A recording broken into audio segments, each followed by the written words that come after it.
Le lycée des Mandailles, on a l'habitude de dire ça, mais c'est aussi d'abord un collège, hein, avec des classes de 4e et 3e. Et donc je vous présente rapidement les personnes qui ont accepté d'être avec nous pour témoigner. Donc il y a Diane Baudard, je peux te lever 2 secondes, je vais m'asseoir moi. Voilà, Diane, elle est déléguée de tutelle, c'est d'elle dont parlait tout à l'heure le père Moïse. Donc c'est elle qui a la délégation de la tutelle des foyers de charité. Voilà, ils se présenteront plus rapidement, plus longuement après. Hein.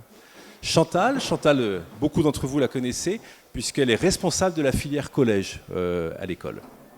Voilà, ensuite je vous présente Monsieur Rodin, qui est parent d'élèves, et qui nous dira un petit peu son regard justement sur ce qu'a été les Mandailles pour Gauvin, son fils. Hein. Voilà. Pierre Daronne est professeur aussi au collège depuis plusieurs années, et il témoignera particulièrement de tous les projets menés avec les élèves en lien avec le monde professionnel. Voilà, Bénédicte Bongard est aussi parent d'élèves. Voilà, elle a son fils dont j'ai mangé le prénom, Vianney, voilà, c'est ça, hein, qui est encore à l'école. Et puis enfin Pauline Brun, qui a un parcours tout à fait particulier au Mandailles, puisqu'elle est arrivée en 4e et elle en est sortie en BTS. Hein, donc c'est vraiment la totale. Voilà. Et donc elle aussi, elle témoignera aussi sur la dimension professionnelle. Voilà, je donne la parole à Pierre peut-être, et pour commencer à présenter un petit peu les projets professionnels que vous menez avec les élèves. Oui, donc bonjour à tous ceux que je n'ai pas vus.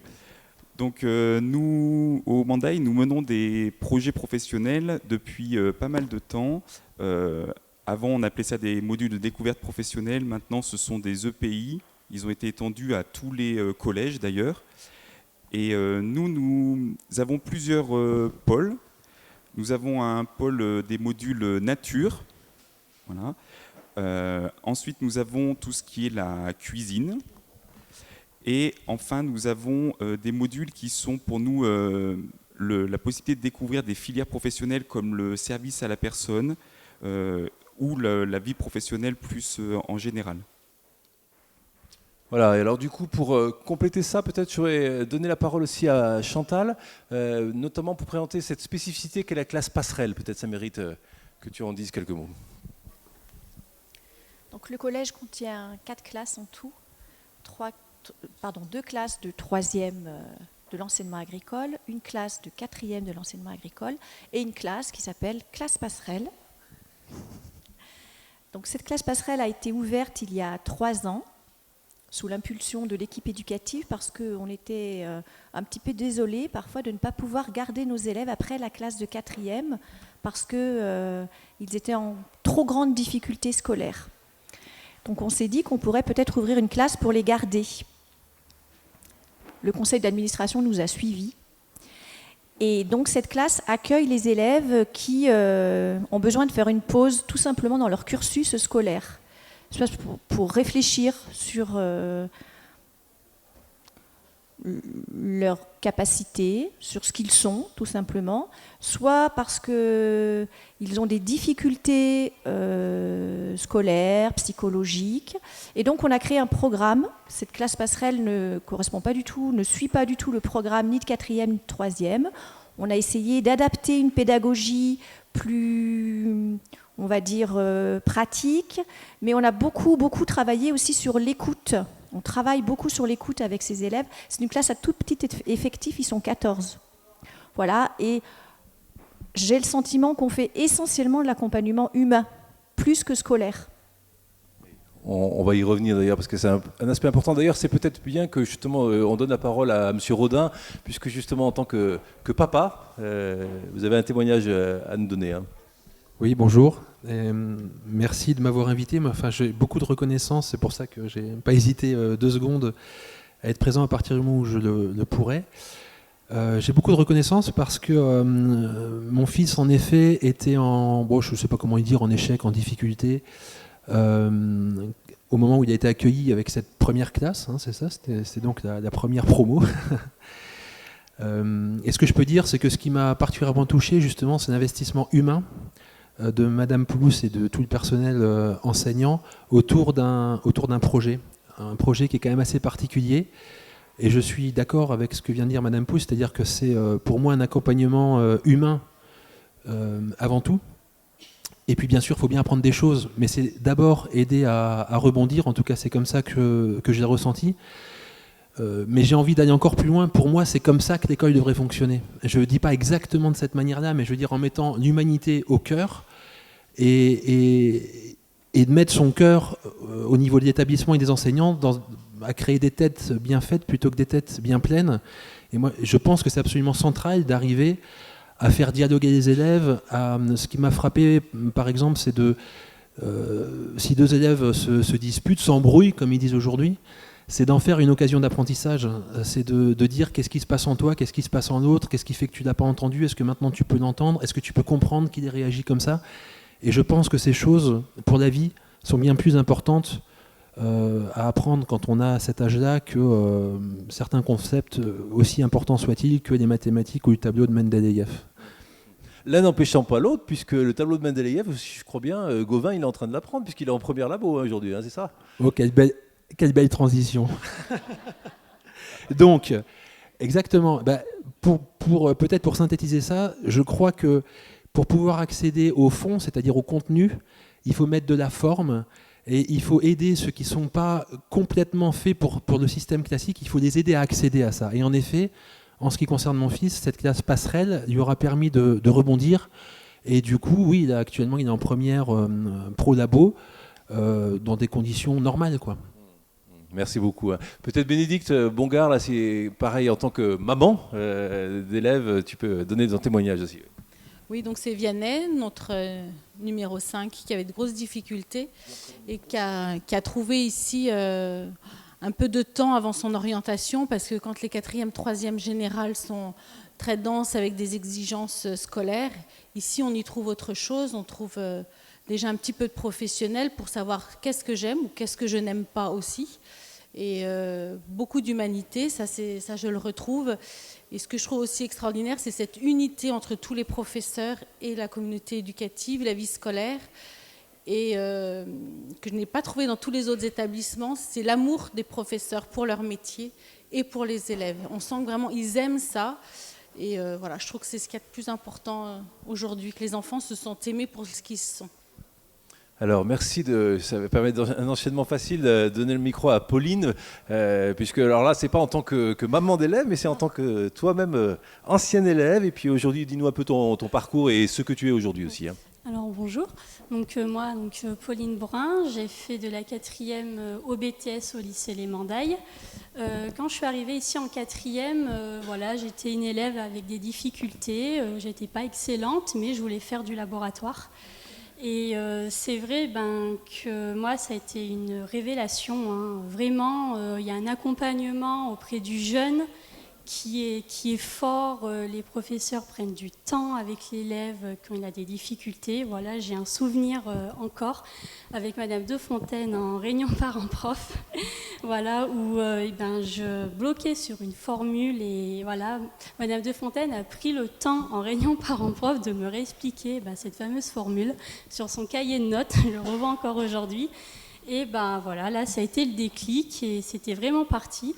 Et voilà, quand ensuite j'ai été acceptée en laboratoire, moi après ça a été un long plaisir à faire tout ce parcours-là. Ce qui est important aussi, c'est les différents modules, parce que des fois, il y a des élèves qui ne savent pas ce qu'ils veulent faire après la 3e, parce que après, il faut qu'on s'oriente quand même.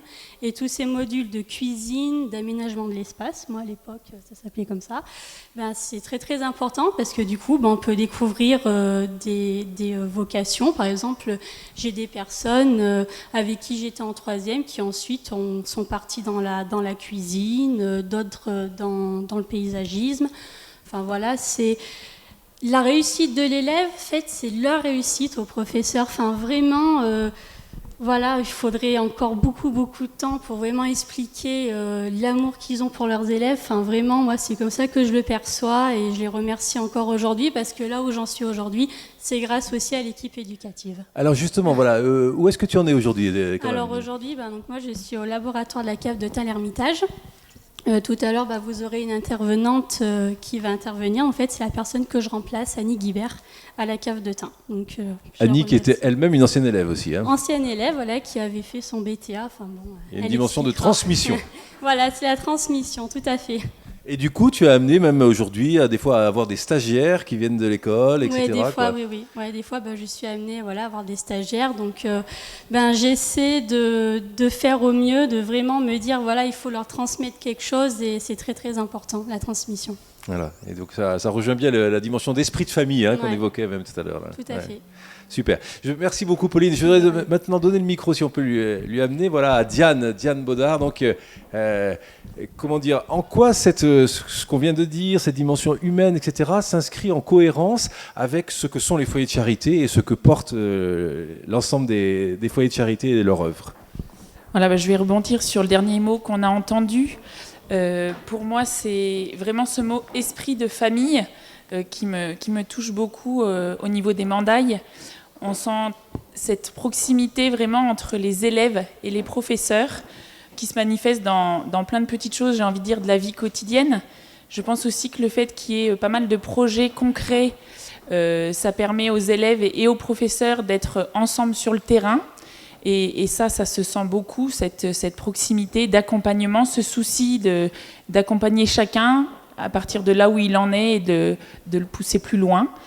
Donc cet esprit de famille aussi qui se trouve entre les professeurs, parce qu'on sent bien que, par exemple, un projet comme la classe passerelle, ça nécessite une grande coordination entre les professeurs et donc un esprit d'équipe qui est très fort. Donc en ça, pour moi, c'est vraiment cet esprit de famille caractéristique des foyers. Sans doute aussi cet aspect bienveillance dans l'accueil de chacun, là où il en est, et aussi exigence. Moi, ça m'a toujours beaucoup touchée au Mandaille, puisqu'avant, moi, j'étais chef d'établissement des écoles primaires, donc j'ai vu pas mal d'élèves des Mandailles, des plus grands, venir au sein de l'établissement pour faire des projets. Et c'était toujours ce côté exigeant, professionnel. Oui, tu montes un projet, mais pourquoi tu le fais? Et puis aussi pousser à la capacité d'analyse. Voilà. Et puis comme ce sont des projets concrets, je trouve que ça travaille beaucoup aussi la confiance en soi pour le jeune. Ça, c'est un autre pilier de notre projet éducatif au niveau des écoles du foyer. C'est vraiment gagner dans la confiance en soi, en les autres. Et voilà, pour moi, c'est un aspect très fort dans tous les projets que j'ai pu voir concrets. Et qui fait résonance à ce que disait M. Rodin là, au niveau de la reprise de confiance. Peut-être Chantal, peut-être un petit mot pour conclusion, et puis peut-être le souci aussi de vérifier qu'on est on n'a pas tout abordé, mais quand même balayé bien la réalité de ce que sont les classes de collège aujourd'hui à l'école. Et puis je donnerai la parole éventuellement à ceux qui le veulent pour une ou deux interventions après. Donc, juste, je voudrais rajouter, on a eu beaucoup de merci là, par les parents bien près. Ou les anciens élèves. Le premier merci, c'est peut-être à nous aussi de le donner, parce que vous, parents, vous nous confiez ce que vous aviez de plus précieux, votre enfant. Vous nous faites confiance, et on voudrait d'abord vous remercier pour cette confiance. Voilà. Ce qui est important pour nos classes de collège, c'est d'accompagner le jeune. On le prend comme il arrive. Quand on arrive en collège, on est souvent en pleine crise d'adolescence, c'est compliqué, on ne sait pas se situer, on ne peut pas du tout se projeter. Donc on les accueille comme ils sont, et on a vraiment pour objectif de les accompagner pour construire un projet. Et pour construire un projet, il faut d'abord savoir qui on est. Et je crois que ces classes de collège, elles sont d'abord là pour ça. Qui je suis vraiment? Quelles sont les richesses que je n'ai pas pu découvrir encore peut-être dans un cursus scolaire normal? Et on s'appuie sur ces richesses-là pour accompagner l'élève dans un projet d'orientation. Ça, c'est important. Et puis, je vais peut-être conclure avec ce que Pauline a dit. Notre plus belle réussite, c'est la réussite de nos élèves. C'est quand ils viennent nous dire « Madame, vous avez vu, je suis fière, hein, vous avez vu ce que j'ai fait, je suis fière de moi. » Ça, c'est notre plus beau remerciement. Et c'est ce qu'on vit aujourd'hui, puisqu'il y a plus de 750, notamment anciens élèves, qui se sont inscrits aujourd'hui. Ça témoigne quand même de l'attachement des élèves à l'école, quoi, hein, même 5 ans, 10 ans, 20 ans après, quoi, hein, voilà. Merci beaucoup, merci d'avoir été attentifs, et puis merci à tous les intervenants aussi. Hein.